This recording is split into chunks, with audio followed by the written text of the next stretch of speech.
Look at this thing. Look at it. It's been mowed over. It's been sprayed. Oh, it's not dead. That thing's like an opossum. That'll be 4 foot tall by tomorrow. Pretty simple. When I was a kid, we had ragweeds, and we could kill those. I remember my dad saying how bad like velvet leaf was when he was a kid, but you could control those weeds. This water hemp, I don't know what to do about it. I think it was like a bunch of farmers. They were in a group chat and they're all like bragging. Yeah, I think we finally got weeds under control. Then you got the little notification. Satan has entered the chat.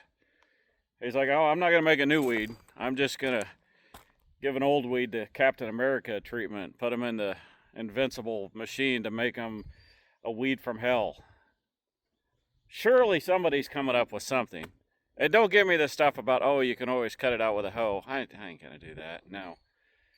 Cultivating, I guess maybe with the auto steer, it's not too bad nowadays, but geez Louise. Cut us a break, water hemp. Just die already. That thing has a will to live. Anyway, enjoy the show. Unstoppable, unshakable, but it rolls off the tongue, unfakeable. It's unavoidable, he's so relatable. Read between the lines, start to loosen up your mind. A ground shaker, a rule breaker. Hold tight, he'll roll you through every acre. So get ready for the next shaker.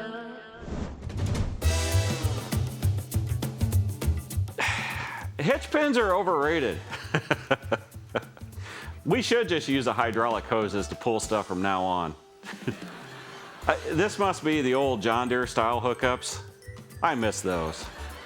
See, a lot of you youngins, you never knew those because you just had the pioneer style, the new style, the ones where you push in. The old style, it was like curved on the end and you had to shove it in. First of all, you had to take it and hit it against something to take the pressure off, and then you shove it in with all your might, and then there was a little lever that you had to push, but you couldn't push it with your hand, so you had to use your pliers as you were pushing the hose in. And if you didn't have pliers on you when you're farming, then maybe you should have your wife push it in. Regardless, or irregardless, it's too bad that disc put a dent in that tractor. Real heartbreaker.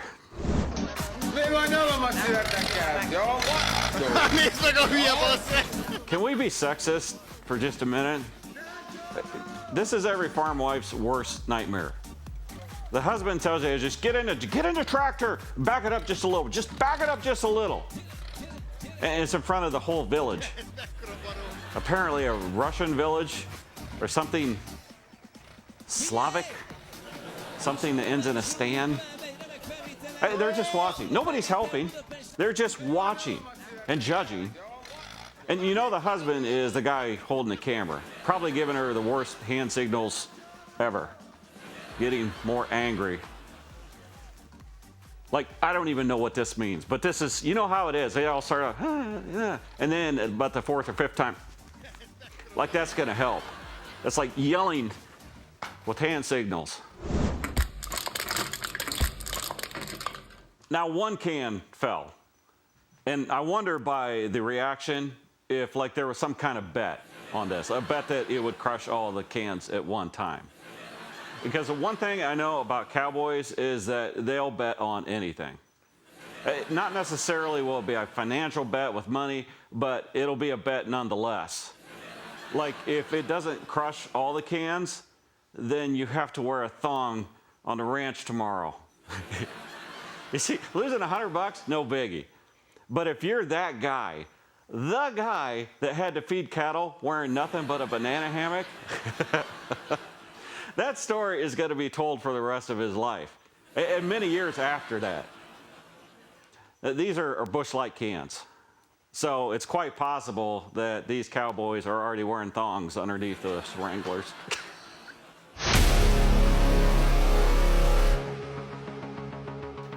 Well, what fresh hell is this? What is going on here? I think this is from Australia.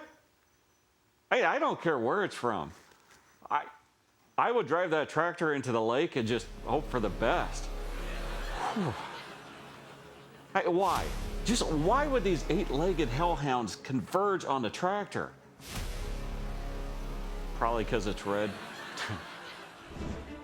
This week's machinery clip of the week is presented by John Deere. It's a clever video. You get it? She's running like Johnny Depp. Remember in the Pirates of the... I don't know how he does it. He's like the drunken sailor. Savvy. You've seen it, right? You can tell that's what they're getting at by the music, you know. Yeah. Who owns Pirates of the Caribbean anyway?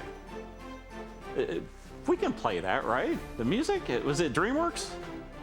Is it Warner Brothers? Paramount? Who? Disney.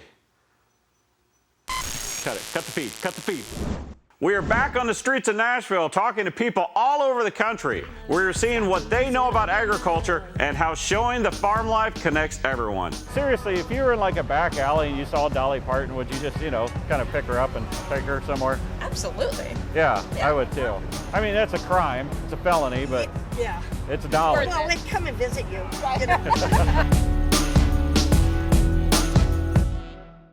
We're here on the streets of Nashville. We're going to find out what people know about agriculture and how it connects all of us.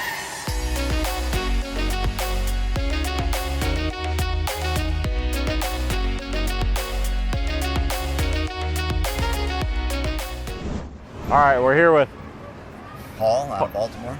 Baltimore. What are you doing down here in Nashville? Dancing, eating, drinking, just having a nice time. What are you dancing? Line dancing? It doesn't matter. You just dancing. You know what? Music has a beat of its own, a rhythm, and as long as you feel it, you can dance to it. Do you guys know much about where your food comes from? No. No. Say, what was your last meal that you've eaten? What'd you have? Pulled pork sandwich. Pulled pork. Yeah, I had steak. Okay. When you get a steak, is it well done, medium well? Medium, usually medium rare to medium. That's medium rare is the only way to get it. Yeah. So I'm going to show you some pictures of what I use on my farm. We'll see if you know what they are. Okay. All right. You know what these are? Those are silos, like grain. Silos. Yeah. Are they grain? Yeah, grain bins, silos, same Okay. thing. Yeah. All right. I've got some pictures of what I use on a day-to-day basis on our farm. Mm-hmm. Would you happen to know what those are? Silos, of Yep. one type or another. Exactly, or grain bins, we call them. Yep. Oh, how about that one? Tractor. That's a crop. That's a watering thing. Watering thing? Yeah. No, this is where you plow your fields. Plow your field? It's a plower? Or as a planter. A water plower. It is. I was water. Yeah. It's not water. No? No. Oh, damn. It could be. It's water now. Yeah. I'm sure you could put water in this. No, this is actually a planter. Oh, it is. So they're putting seeds in the Oh, ground. you were right. Yeah. Sorry. Okay, So I'll the give you seeds that will be in those yellow container, the things up top there, Yep. and then they're put into rows by. Oh, okay. Yeah. Yep. Very good. John Deere. Yes, it is a John. Recognizable from a mile away just because of the color scheme. It's the best in the business. Yeah. Also a sponsor, but hey. But do you know what it's called? Not specifically. Combine. Aha. Well, Yeah. Yeah. Okay. So that's the end process. So that's actually a harvest right there. Mm-hmm. How about that thing? I've seen them Mm-hmm. on older pieces of equipment, but I don't know what it's called. So this is actually a hay rake. Mm-hmm. So that's going to put all the hay that the farmer cuts, going to put it in a row, fluff it up. It's all you, Paula. It's got to be a mower of some kind. Yeah, technically, probably. And then it yeah. shoots out there. You got And you you got got it. something coming on to Next to follow? Yeah. Yeah, so there will be a truck to catch truck or a wagon next to it, so when it blows out the silage, so that's cutting like full corn plants and chopping it up for the cows. So you can have your steak. Perfect. All right. I think you guys, well, you didn't do so well. No, I Oh. know. Well, yeah. Ask us about fish and we could tell you. You know what that thing is? Thresher. It's a silage chopper. So that thing will just go through and pulverize. Did you say silage? Yeah. Which is? So the picture we had before of the combine going through it, that's just taking the kernels off the cob. That's just taking that. Silage chopper takes everything. Got The it. stalk, the plant, everything, mixes it all up, and that's what they feed to cattle. Got it. Yeah. Okay. Yeah. Do you guys come down here for fun often? No, this is our first trip. This is your first time. First time. And you got caught doing this show. That's right. This is our luck. Exactly. Well, thank you guys very much. Yeah, Thank it was you. a lot of fun. That was Thank you. Yeah. super. Which bar are you gonna hit? All of them. Thank you. Nice talking to you. Yeah. Coming up next, we head to Rock Rapids, Iowa. We're going to be talking to a farm family that uses grain and livestock, plus the newest technology to bring the next generation on board.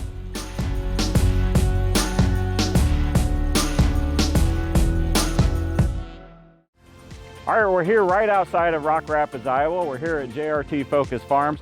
It's a family-run operation that utilizes the newest technology, plus some old traditions to make a family farm great.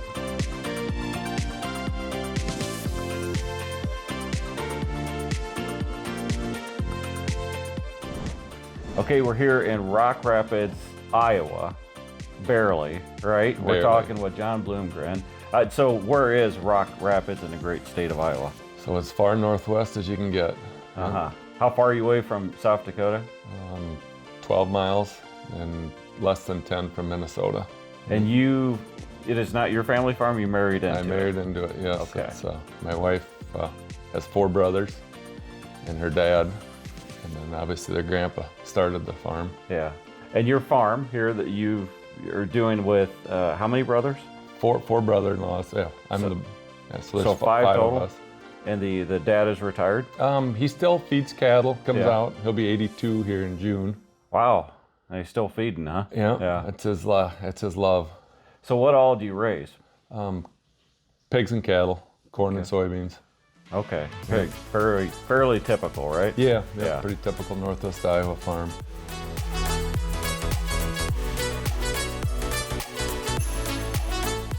All right, we're here with Troy Knobloch. And what's the name of the farm? JRT Focus Farms. What's that stand for? JRT is Janet, is my mom. Yeah. Roger is my dad, and Yeah. T's there's 8 children. They're all T's, and then Focus is for our children and us. Whoa. Okay. So they had 8 children and they're all with T's? Yep. Run them down. Thad, Trent, Troy, Trisha, Travis, Tina, Trila, Tracy. Okay. That's pretty impressive, isn't it? Yeah. Better than I did. So the farm now, we talked with John, but John's a brother-in-law that married into the farm, and then the 4 brothers that grew up on the farm, right? Yep. Okay. And where do you fall, like age-wise? I'm third in line. Third in line. Okay. So tell me what it means to farm with family. Well, I guess Dad taught us to always think the other person's doing more than you are. And we've been blessed beyond blessed, so if you start thinking you're getting the short end of the stick, you're gonna just well leave. So, I don't know, you just got a lot of give and take, but we're very open. We're very, we know what each other are thinking. You were talking about the harvest and the changes you guys have done this year. Let's actually talk to the inventor of the Razor's Edge. Let's go talk to Jeremy.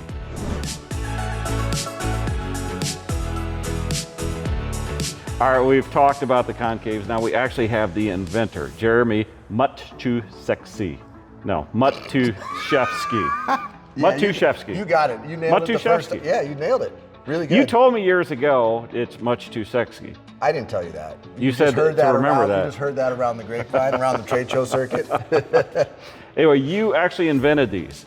Crazy to think. Is this like the first, or are you like a Benjamin Franklin, or? I'm not a Benjamin Franklin, Thomas Edison, anything like that. I never thought I'd be an inventor. I'm a good sales guy. Okay. You're Thunderstruck. Tell me what that is. So we represent a whole bunch of farmer invented products. So somebody like young Mathis comes up with something smart, but he's got to work on the farm. He doesn't have time to go sell it, and he might not be good at it. And that's what Thunderstruck is. We represent a whole bunch of farmer invented products, and we do their marketing, we do their sales, and we do their distribution. So tell me about these. First of all, tell me why. What made you think, hey, we need improvement here? I mean, we represented what I felt was the best concave on the market, and they did a lot of things really well, but we were having to come up with different cover plate configurations and different variables to be able to do not only small grains, but high moisture corn And we felt like with some of the spacing, you know, every concave on the market was really designed around the crop. And I honestly just thought, like, what happens if we design something around the combine? Yeah. I mean, it was a crazy idea. So John was telling us, and honestly, it's a little hard to believe that, you know, he was picking, you know, 30 plus moisture corn down to, you know, as low as it gets. Yep. And he wasn't changing anything. Nothing. How's that work? It's all based on the spacing. I mean, we did durum, we did flax, in Canada, we did wheat, we did canola. I don't know what any of those are. Yeah, small grains. Okay. But we're able to do all of that because we designed the concave around the combine and how the material flows through. Okay. So normally it comes in and every module in this combine would be identical. Every module in your combine would be identical. For us, every one of these modules is different because everywhere that the material hits the concave, we need it to be threshing. Yeah. And everywhere that it normally doesn't hit the concave, we need to force it in that area so that we can balance the separating area. Well, okay, I'm going to give you a chance to do the sales pitch because a lot of farmers are sitting there going, combine works, it's fine. I adjust enough stuff, it works. Why do I spend the money? Why do I go to the effort of changing this stuff? You only change it once, so you'll never change it again. But really, it's about balancing the separating area. So you can, right now, every single rotor combine overloads one side or the other.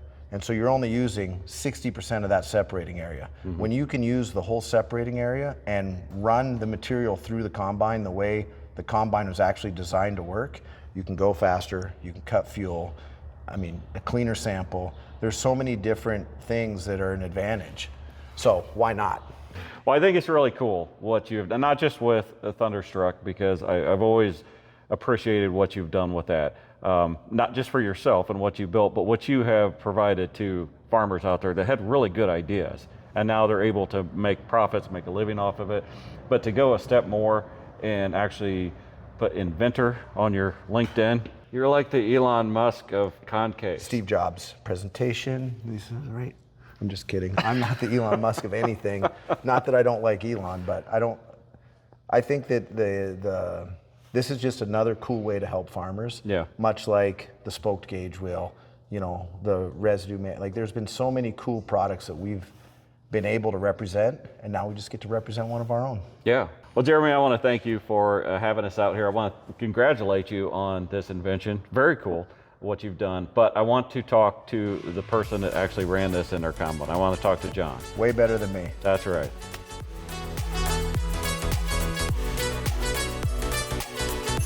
You guys, talking to you seem like you are, you want to be on the edge of innovation when it comes to farming. Tell me about your tillage. So we strip till, so we don't, we have probably a 24-foot sunflower disc that gets used probably on 7 acres a year. Okay. So that's what our tillage consists of. Into stripping, I get it. Yeah. Yeah. Doing the strip till, which I imagine that's going to be more and more prevalent. The guys that do it, seems like they never go back. But let's talk about the other end of the harvest, right? What are you guys doing different there? I'd say the thing that would be different than the typical grain soy farmer would be our wet cattle feed we put up. You know, like with the combine, we'll combine 30 to 32% My corn. gosh. And you're actually shelling it? Yep. Okay. Yeah. How's that work? What's better now than it used to be. Obviously, you could picture all the sappy leaf that gets all hairpinned in the concaves. And So what have you done concave-wise to help with that? Yeah, we went to the Razor's Edge. Last year I demoed them, some prototypes, and it was like a game changer. Why? They didn't plug, like they stayed clean, like minimal hairpinning, and the grain just fell through. I'd used some other concaves before, wide open, and they would overload the sieves with mog, and then, you know, with wet corn, trying to get mog and wet corn out the back of the sieves, you can imagine, it's like a mat and it just sends it out the back. When harvest comes, I mean, it sounds simple. It's like, oh, you just have to stop the machine, take whatever time, you know, an hour plus to put the cover plates on and stuff like that. But you never want to do it. It always hits at the wrong time. Yeah. So to have something I can't believe that, go from like 30 plus down to 12, and you're saying Nothing. You don't have to touch anything. Nothing. Yep. With these concaves, you really think they made that much of a difference? Oh yeah, I know they made that much of a difference. What we found is you got a sharper edge on this concave. Like a razor's edge. Like a razor's edge, literally a razor's edge. So you can lower your rotor RPM, which is what's it gonna do to your grain quality? It's obvious it's gonna increase it, right? Yeah. And then you like spin it fast, so because eventually they're gonna crush it for seed or for feed anyway. So might as well grind it up in the combine. Have a pre-thresher in there. Exactly. That's I'm right. just trying to help. Yeah. Yeah. All right, John, we're here at the farm shop, and you guys do a lot of your own mechanic work, don't you? Yeah, the bulk of it we do here. Yep. At some point, though, does it actually kind of hurt if you have to call in a technician? Yeah, it's progressively with technology advancing. It just happens. You just do it quicker than you used to. Yeah. Let me ask you this. You guys obviously do a good job with your grain side. Do you feel it's important to be involved with livestock as well? Yeah, I think diversity is the key. When one enterprise is profitable and the other one's not, if you put all your eggs in one basket, it's... Yeah. Well, and it's been fun to see at least the cattle have some good years. I mean, do you feel like, you have like a year where you have the depressed grain markets, at least you can look at the livestock as, hey, maybe a way to pull that up? Yep, typically. So what we say is our grain walks off the farm. Yeah. I mean, you can eat it. Yep, our grain walks off the farm. Pigs or cattle. Well, what advice would you give someone that is thinking about coming back to the farm or starting to farm on their own, a young person? What advice would you give them? Don't be afraid to think different. And you don't have to do everything just like Dad and Grandpa did. But listen to them. But listen to them. Yeah. Okay. Yeah. What did your father-in-law do wrong? I'd say he was... Yeah, I wouldn't answer that. Yeah, he's amazing. Serious. He's off the charts. Oh, it's fantastic. Yeah. Obviously, he did something well because 4 sons and 1 son-in-law coming back, and now the next generation on top of that. That says a lot about what he built. Yeah. Yeah. John, I want to thank you for having us on your farm and meeting your family. It's truly an honor. Thank you very much. Thanks, Rob. Thanks for spending some time with us here on Shark Farmer TV. For more stories about people in agriculture, catch my shows on Rural Radio Channel 147 Sirius XM. There's more in-depth discussions on my podcast, and of course, you can check out previous episodes of this show on my YouTube channel. Find out more at sharkfarmer.com. Look, I'm just happy that Emily has this whole thing under control. That's your joke? That was going to be my joke, but it was going to be a lot worse. But maybe you should stick to inventing this stuff and not comedy.